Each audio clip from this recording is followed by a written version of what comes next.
Shemel Shah. Yahweh Shemel Shah. Barakatah Yahweh Shah. Barakatah Yahweh. Barakatah Yahweh. Barakatah Yahweh Shah. With this crown, I declare you our sovereign. All hail the king! I, Esdras, saw upon the Mount Zion a great people, whom I could not number, and they all praised the Lord Yahweh, Bahashem, Yahweh Shai, with songs. And in the midst of them, there was a young man of a high stature, taller than all the rest, and upon every one of their heads he set crowns, and was more exalted, which I marveled at greatly. Receive this crown as a blessing from the Most High. May your reign be just and prosperous. So I asked the angel, and said, Sir, what are these? He answered and said unto me, These be they that have put off the mortal clothing, and put on the immortal, and have confessed the name of Yahweh, Bahashem, Yahweh Shai. With this crown, I bestow upon you the legacy of our people. Rule wisely. Now are they crowned, and receive palms. Then said I unto the angel, What young person is it that crowneth them, and giveth them palms in their hands? So he answered and said unto me, It is the Son of Yahweh, whom they have confessed in the world. Then began I greatly to commend them that stood so stiffly for the name of the Lord. With this crown, I charge you to lead our people with wisdom and strength. All hail the new king. Hail! Then the angel said unto me, Go thy way, and tell my people what manner of things, and how great wonders of the Lord thy God thou hast seen.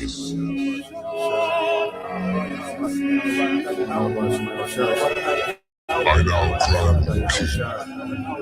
All hail the new king. Long live the king!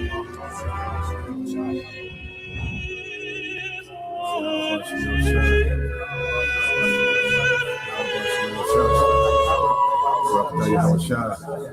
Barakatah Yahweh. Barakatah Yahweh. Barakatah Yahweh Shah. Shemel Shah. Yahweh Shemel Shah. Barakatah Yahweh Shah. Barakatah Yahweh. Barakatah Yahweh. Barakatah Yahweh Shah.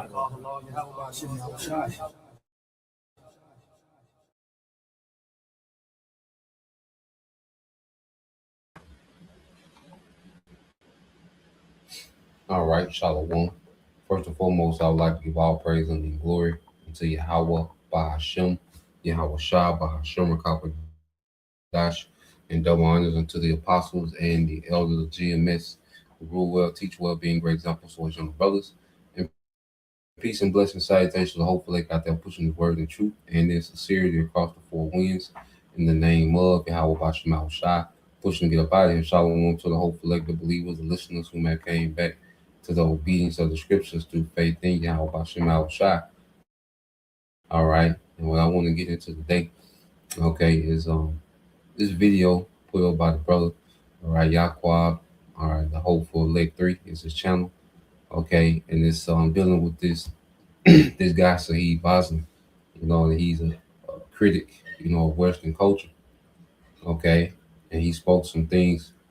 Went like a 5-minute rant. It's a snippet of a video. He's going on like a 5-minute rant and criticizing the West, you know. And what I want to touch on is the nature of the West. You know, is completely opposite, okay, of the nature of the East. You know, and we know that the Bible, all right. You know, people say, well, the Bible is based on Eastern culture. Well, Eastern culture, a lot of Eastern culture is based on the Bible, all right, because the righteousness of the scriptures, okay, are the standards of righteousness, you know, and a lot of things that you see in Eastern culture, okay, is directly linked, all right, to the righteousness of the scriptures, you know, certain customs, all right, that still are in place, you know, in a lot of those far Eastern, you know, nations, you know, a lot of them have been turned out, you know, everything has been, you know, tainted, okay, by Esau Edom, okay, through the whore, through America, you know, majority of the earth has been, okay, corrupted, some more than others, okay, but you have traces, all right, or residue of the righteousness of the scriptures, within Eastern culture, okay,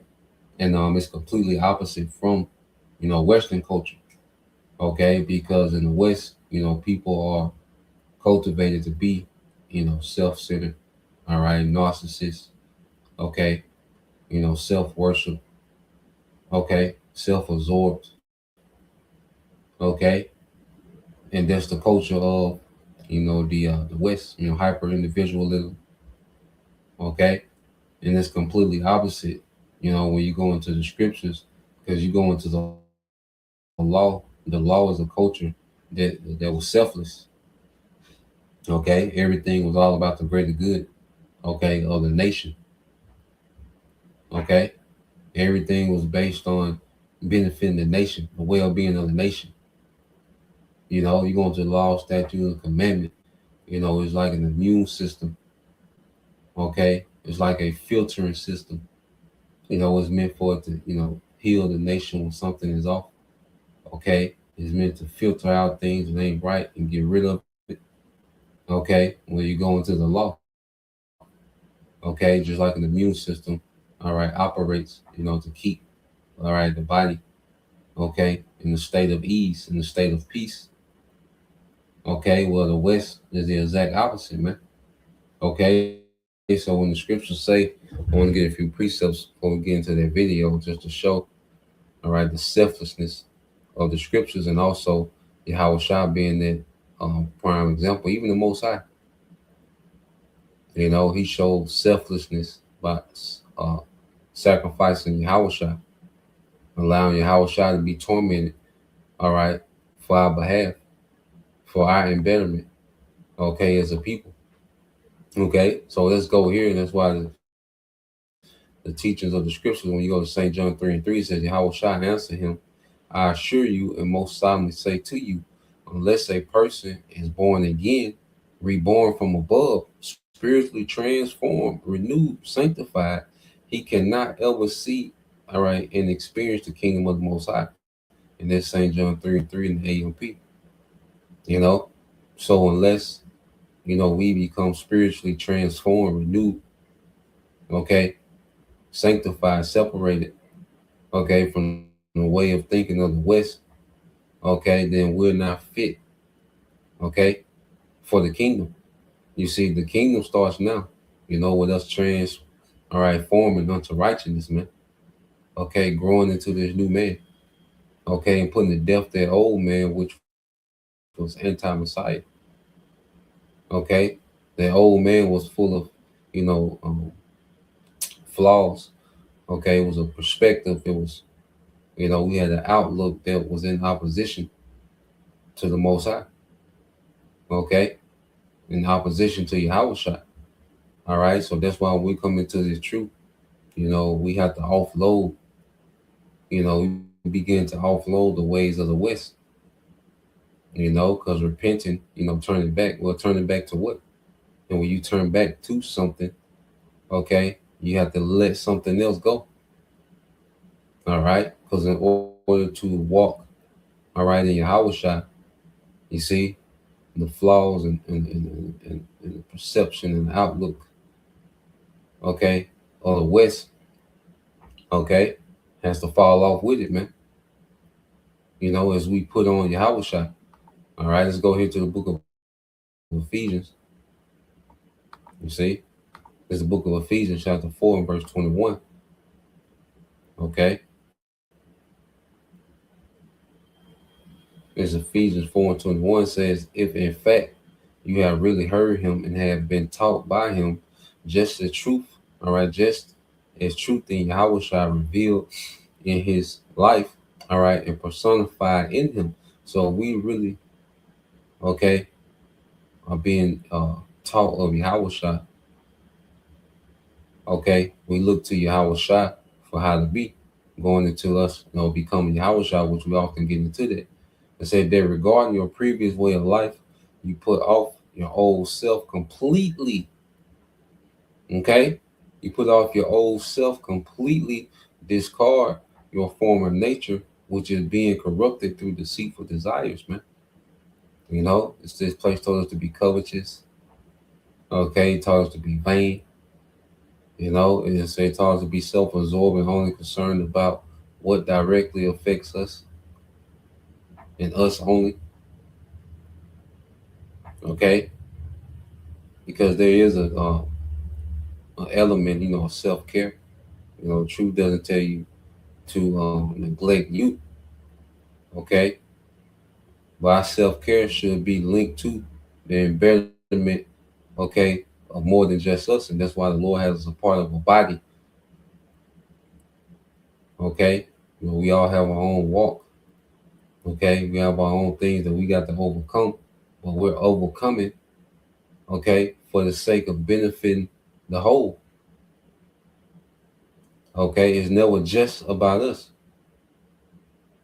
Okay, it's a dynamic of personal things we have to overcome, you know, and we're overcoming these things that Yahweh Shah, he overcame. Those personal things that he overcame, you know, certain lust and desires that was in him that he overcame. Okay, for our behalf, man. You see, and we're on this same walk. Okay, verse 23 says, "And be continually renewed in the spirit of your mind, having a fresh, untarnished, all right, mental and spiritual attitude, man. Okay, having a fresh, untarnished, mental and spiritual, okay, attitude, man. You see, so coming into the truth, you know, is vital, you know, to put off that old man. Okay, because that old man is displeasing, okay, to Yahweh Bashem Shah. All right, and just as a woman wants to be continually pleasing to their husband, you know, we begin to learn, okay, a way and walk in a way that's pleasing to our power. You see, and when you go into the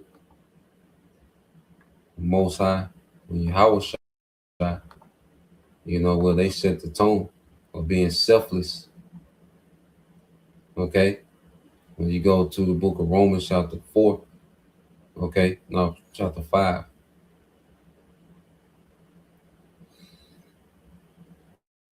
Started at 6, it says, "While we were still helpless, powerless to provide for our salvation at the right time, Hamashiach died as a substitute for the ungodly." You see, Yahushua died as a substitute.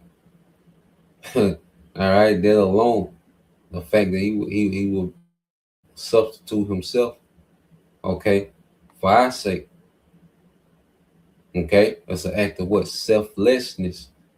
Okay, it says, "Now it is an extraordinary thing for one to willingly give his life, even for an upright man, though perhaps for a good man, one who is noble and selfless and worthy, all right, someone might even dare to die. But the Most High clearly shows and proves, all right, his own love for us by the fact that while we were still sinners, Yahweh Shah died for us, man. Okay, so the fact that Yahweh Shah was willing to take, you know, a death, and not just a regular death, a torturous death, okay, to put the nation back in good standings. Okay, that was an act of selflessness. All right, it was a one who is noble and selfless, okay, and worthy. It was bigger than him. All right, go back to what Hebrews 12:2, the joy that was set before him. Okay, was about what? What was that joy? Okay, of having his people restored back to power, beginning with the first fruits. Okay, and eventually all of Israel, man. You know, beginning with the first fruits and the elect. Okay, for them to have grace, you know, in this time of great judgment in the end. Okay, that's why you read verse 9. It said, "Therefore, since we have been justified, declared free of guilt of sin by his blood, how much more certain, all right, is it that we will be saved from the wrath all right, of him, okay, of the Most High through him. Okay. So he was considering, okay, way more than himself. He wanted to establish that grace period so we can, be pardoned. Okay, the hopeful elect can be pardoned in these times. Because he understood the judgment at the end. So he was willing to take that torture. Okay, back then. To save us from being tormented in this time. All right, which that's all right. The aspect of what salvation. He only did that for Israel, man. Okay, and we're gonna keep putting it out there. All right. Now, even how Yahweh shall live, okay, which he sacrificed his body on the cross, but then he sacrificed his personal life. Okay. That's why he didn't deal with a family. He didn't, he even walked away from his career as a carpenter. Which you can make a decent living, okay, as a carpenter, man. There's a lot of building projects going on during the time of Yahweh Shah. The Roman Empire was building. Okay, they had a lot of things going on, which would have made being a carpenter, okay, a lucrative, income. Okay. But he even walked away from that. All right. He told one day, look, I don't even got nowhere to stay. You talking about following me. All right. I don't know what you think this is. This ain't the glitz and the glams. I know you probably heard about the fish and, walking on water, and the miracles. But this ain't, this ain't what you think. Okay. Hebrews 10:5 said, therefore, when Hamashiach enters into the world, he says, sacrifice and offerings, sacrifice and offering you have not desired, but instead you have preferred a body for me to offer. Okay, a body to offer, man. You see? So he ultimately sacrificed his body on the cross. Okay, but he also sacrificed that life. He sacrificed, the enjoyment of particular things that, he under the law, he had liberty to do. He had liberty to have a life. I mean, a wife, children, wives, however. He had the liberty to do that under the law. You see? But he sacrificed, certain perks, okay, to complete the assignment. He didn't want to compromise the assignment, man. Going into the spirit of selflessness. You see, you go here to, all right, and he was the standard of obedience. Okay, to where he put obedience to the Father above everything. And this is what, we are born into when we say we're born again. Well, we're born into this way of thinking, this way of being. Okay, I'm gonna get this in the NLT. Okay, so Hebrews 5 and 9 says, in this way the Most High, all right, qualified him as a perfect high priest, and he became the source of eternal salvation for all those who obey him. Okay, I'm just like jump the gun at verse 8. Hebrews 5:8 says, even though Yahweh Shah was the Most High's son, he learned obedience from the things he suffered. Okay, so Yahweh Shah, all right, was an example of obedience even in suffering.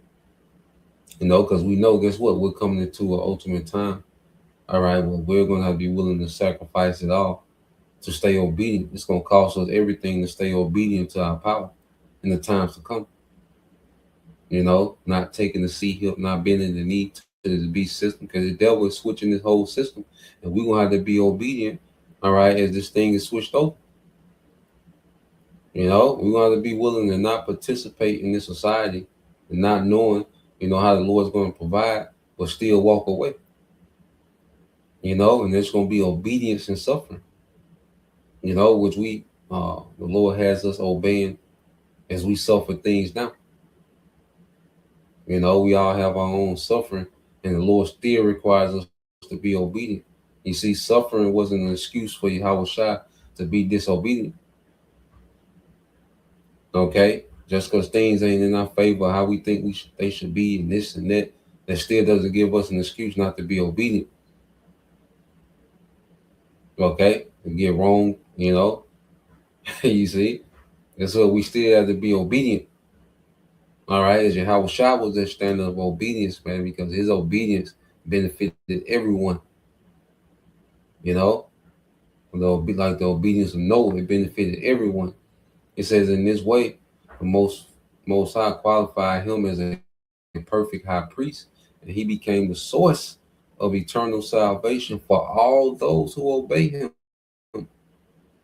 Okay, so his obedience led to him being the source of salvation, okay, for the remnant, okay, for many, okay, through his suffering, you know, many sons will be perfected, okay, as the scriptures say. All right, we'll stay real quick, Hebrews 2, and then we'll play the video. So it's like a 5-minute video. All right, Hebrews chapter 2 and 10. I'm gonna read this in KJV.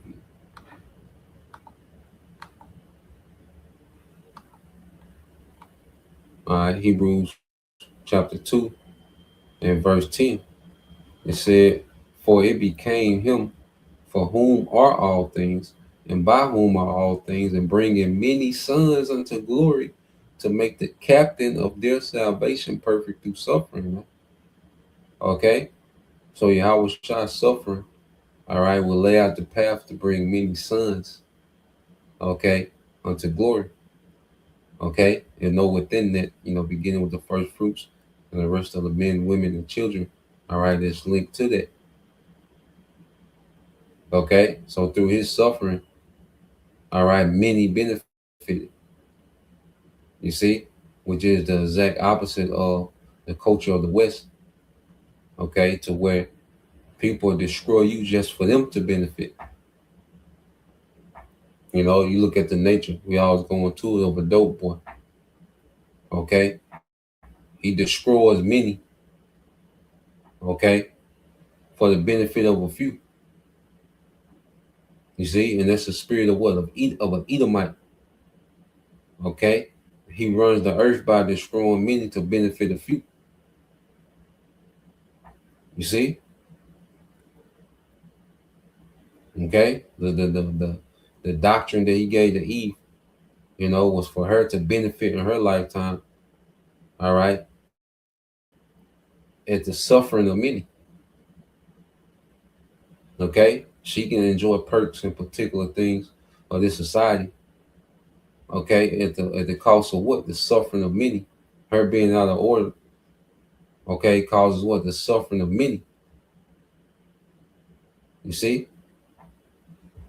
So this the West teaches our people to be the exact opposite, man.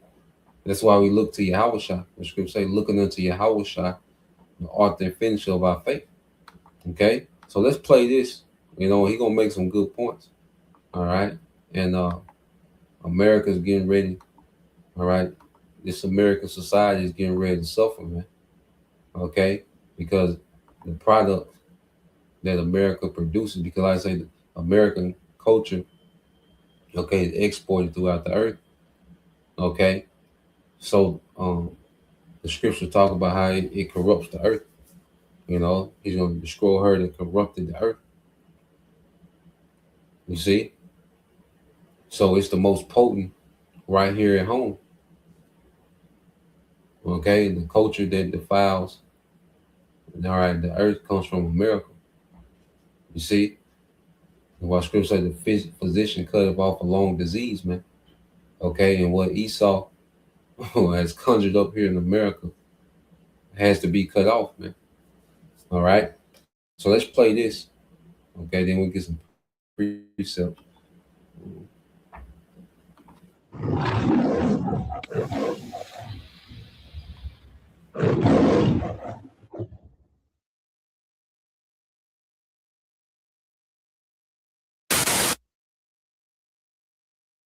know, there are a few sort of recurring comments that I get under my videos, especially lately. And I get messages and I get emails, direct messages and emails, and sometimes in the Telegram discussion from Americans.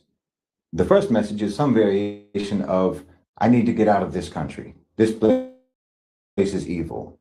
I want to leave. Where can I go? And that desire to get out of America, as I interpret it, is supposed to signal disavowal. It's supposed to mean that the speaker or the person who's sending the message wants to distance themselves. They want to disassociate themselves from America's crimes, and they want to escape. So you might read that as some sort of an awakening on their part, as some sort of a declaration that they're on our side, right? That they realize what a poisonous society they live in and they don't want any part of it. And I suppose on some level that may be true. That may be true on some level, but let's be honest. This is not remorse for the wickedness that America has done to the Middle East, done to Africa, done to Asia, done all across the Western Hemisphere. No, this is not, if we're telling the truth, this is not a sudden stirring of conscience. Now, I'm not saying I don't have sympathy for it. I have sympathy for it, but let's call it what it is.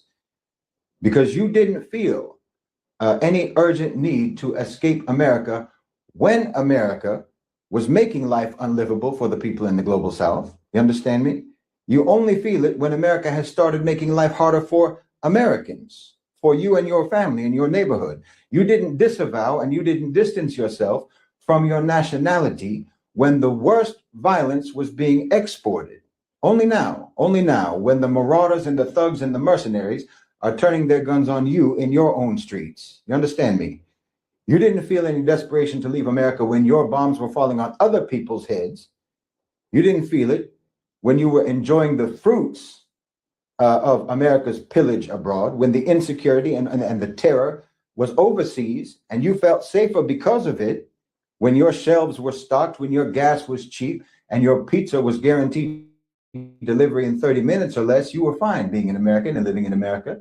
When we were the ones getting kidnapped by your masked men in our streets and thrown into the backs of unmarked black vans and locked up in cement boxes with blindfolds on, beaten and electrocuted and humiliated to preserve your democracy, you weren't applying for a passport then. You weren't Googling which country in Asia has the lowest currency against the dollar at that time. You understand? Where was that moral urgency when the United States was sanctioning and starving whole societies? You didn't say, I need to get out of this country because it's doing evil actively across the earth and I want no part of it. You didn't say that then when the evil was directed outwards. Let's be honest. You didn't disavow that evil until it stopped paying dividends. Let's tell the truth. Until it stopped paying dividends and it started wanting to collect back from you. You didn't mind the evil when it was being sent out, but you sure can't stand it once it comes home. And your panic now about having to face what you made millions upon millions of innocent people all around the world face, we're supposed to take that as the awakening of your conscience. No, you enjoyed the meal, but now you want to skip out on the bill. I'm just telling you like it is. Now, suddenly, right? Suddenly, the same people who once treated the horrors that their country was committing in the global South, they treated those horrors as nothing but abstract background noise in their lives. Now, those same people are looking for escape routes to the global South. And that's supposed to be a sign of your virtue? Look, when America's death squads were swarming all over the lands of the global South, these people were sipping their cappuccinos and debating about pronouns. You understand? You had your pop music volume turned all the way up to drown out the sounds of our screaming and weeping. But now they're coming for you and your neighbors. They're coming for you. They're sealing off your country so no one can get in or out. And now you're starting to feel like a fish in a barrel. You're starting to feel like a fish in the barrel, and the shotguns are all pointed at you. And right at that moment, suddenly you have an epiphany about how evil your country is. When just basically a watered down version of the colonial machinery, right, is pressing down on you now with the militarized police, with the ICE, with the crackdowns, the clampdowns, the restrictions on speech, restrictions on protest, intensifying belligerence by the state. You got inflation, deprivation, job layoffs, a comparatively mild version of the neoliberal program that you rammed through economy after economy after economy in the global South breaking the backs of one country after another. And now you want out. Now you want out because you're getting a mild version of that. I mean, think about it. This is not moral outrage. It's outrage about privilege reduction. It's consequence avoidance. The actions of your country against everyone else never prompted you to emigrate. But when the consequences of those actions come, you start packing your bags.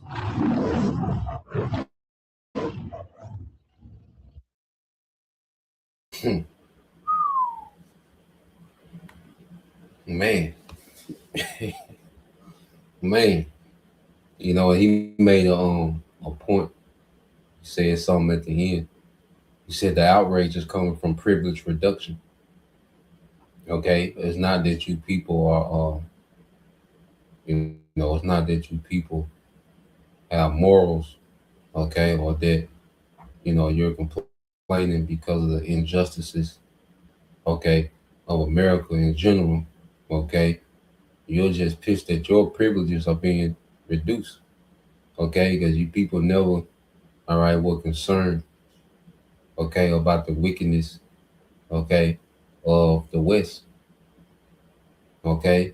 There's no protest about how wicked, you know, these Western governments are, all right, and how they terrorize the earth, you know, how they, all right, bully, okay, the rest of the earth. They create famine, they create power, they create, you know, these strifes and conflicts and, you know, destabilizations, okay, of these different nations, okay, the enslavement, okay. They make people labor slaves on another level. And now that it's starting to come home, like he said, okay, now, you know, there's an outcry. Okay, now Americans are looking to leave, well, that's all part of prophecy, man.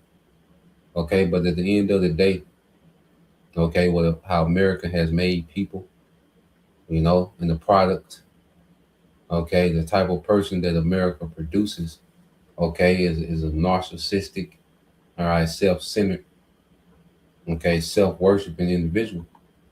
Okay, and that's why I want to go here to some things I was looking up in the chat real quick.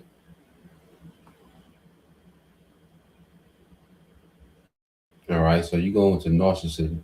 It says narcissism is a concept that exists on a spectrum, all right, and it is used in 3 different ways: everyday language, personality traits, and clinical diagnosis. Confusion happens when those mix together. So you go into narcissism in everyday meaning. It says in common speech, narcissism usually means, all right, excessive self-focus, okay, excessive self-focus, seeking attention or admiration, self-centeredness, inflated self-importance. Everybody's a celebrity, okay? Everybody is important, no matter how trash they are as a person, okay? No matter how unskillful they are, okay? In reality, everybody is just super self-important, all right? You know, excessive self-focus, okay, and entitled to, you know, all this attention and admiration, okay, and this is the product of America, okay, and social media has played a big part in it, all right, and you people don't give a damn about the wickedness, okay, of this government, of this American government, this Edomite government, this global Edomite government, of all these Western, okay, governments, man. Okay, you don't give a damn. Never have. You don't know, because your only complaint now is, like he said, is your reduced privileges. Okay, you're not allowed to be a self-centered. You see, you're being forced to make sacrifices. Okay, it says in psychology, narcissism is a trait. And see, Esau say shit like this, like narcissism is a trait that everyone has to some degree, but that's not normal, you know. And that's why, you know, we have to constantly examine ourselves, man, because we have, particular traits of Babylon that are being purged out of us, man. Okay, but that's not normal to be a narcissist, man. Okay, America normalized things that are off, and that just shows you how bad it is that everyone has certain traits to a degree, and that's why we have to constantly, I say, self-examine, because we come out of this, man. Okay, it says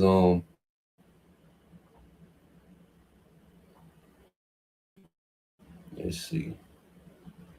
Now you have what you call NPD, the disorder, and a lot of people, just because they haven't been diagnosed, because Esau go by, he throw out some BS numbers. Okay, but you can look at society. Okay, you can read this and you can look at society and diagnose them.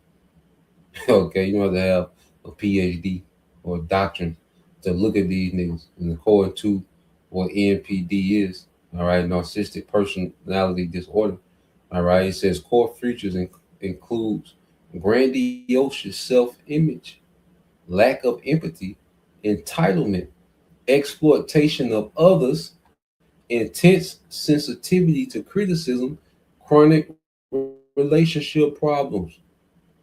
Okay, you see, so he give you only this small portion is actually diagnosed with narcissistic personality disorder.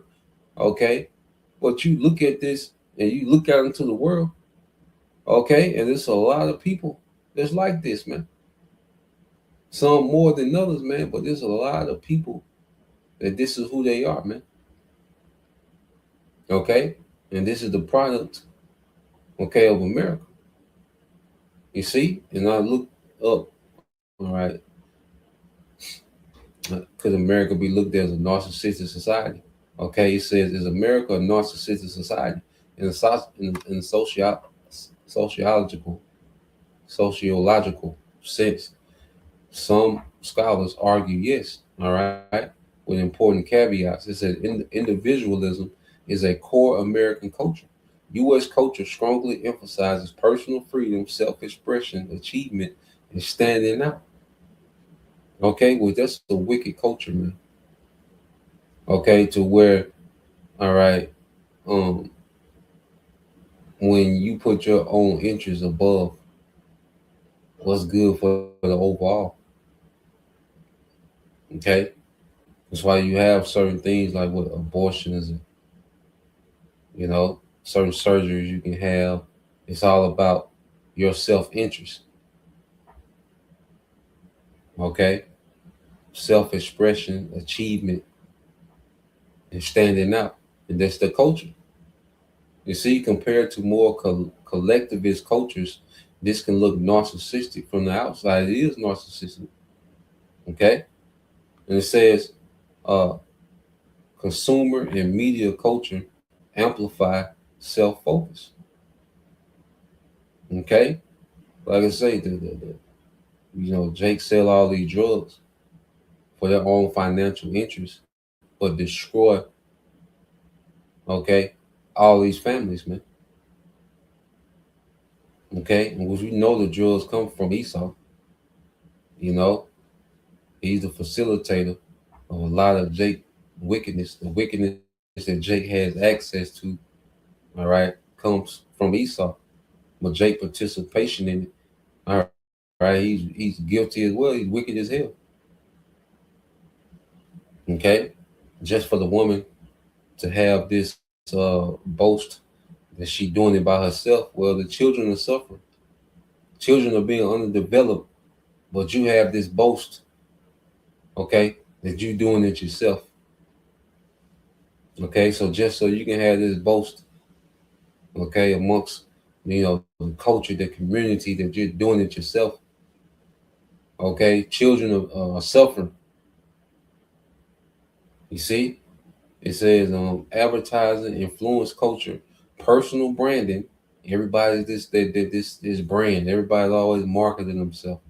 And social media reward visibility, confidence, and self-promotion. These systems favor behaviors that resemble narcissism without requiring a narcissist, all right, personality. Okay. You see? So this is just the culture of America.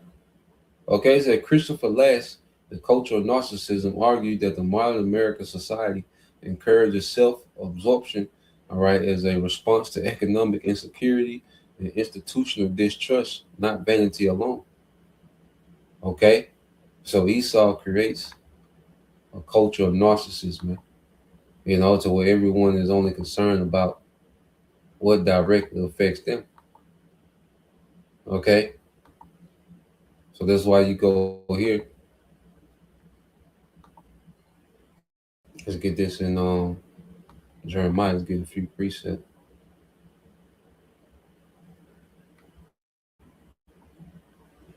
It's the book of Jeremiah, chapter 50.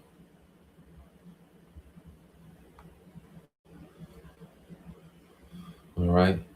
In verse 14, it said, "Put yourselves in array against Babylon round about. Okay. All you that bend the bow, shoot at her. Spare no arrows, for she have sinned against the Lord."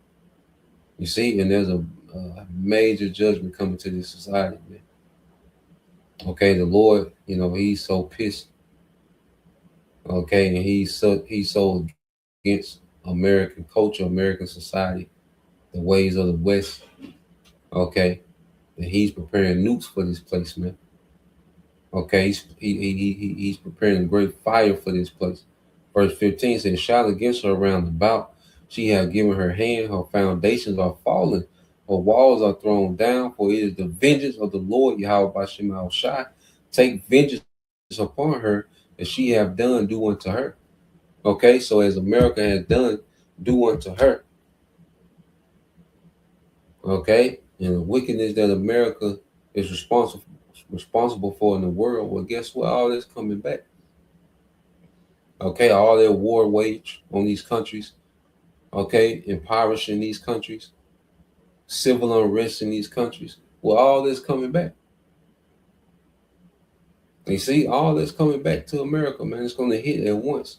It's just been the buildup, and that's why this time is known as what, the worst times ever, man. All right, because the worst times is coming to America, man. Okay, you go here to the book of Job. Okay, let's get this in the book of Job, chapter 4. Okay, it's the book of Job, chapter 4, and verse 8. It says, "Even as I have seen, they that plow iniquity and sow wickedness reap the same." Okay, and America has a hell of a lot to reap. That's why it was a grace, for the Lord to cause us, to come out of darkness, man. So we won't be linked, okay, with the judgment that's coming to this place, man. As we denounce this place every day and how we live. Okay, our conduct is daily denouncing this place, man. All right, not just because the money ain't like it used to be, or okay, we don't have the privileges we once had. Nah, man, because it's wicked, man. It's anti how about Shema Shai. Okay, ye that love the Lord hate evil. You see, so as we falling back in love with our power, okay, by default we begin to hate the evil and the wickedness of this place, man. Okay, and they're getting ready to reap, okay, everything that they've sown. Okay, the Lord got this place lined up for judgment, man. Okay, so let's go here. We end here. Revelation 19:2 said, "For true and righteous are his judgments, for he have judged the great whore which did corrupt the earth for her fornication, and have avenged the blood of his servants at her hand, and have avenged the blood of his servants at her hand." Okay, so America, all right, is charged with corrupting the earth. Okay, with rebellion. Okay, because of the ideology of America is anti-Messiah. It's anti-life. And the earth has been corrupted by that. Okay, and Yahweh Shai is coming back, all right, to deal with wickedness at the source. Okay, and this is where we at, you know. So that was the point, you know. I just wanted to get into that, you know. Lord will, you brothers, all right, and you sisters edified once again. We give all praise and glory unto Yahweh Bahashem, Yahweh Shai Bahashem, Rukapadash, and double honors unto the apostles and the elders of GMS who rule well, teach well, being great examples towards younger brothers. And peace and blessings, salutations to the hopeful and Shalom.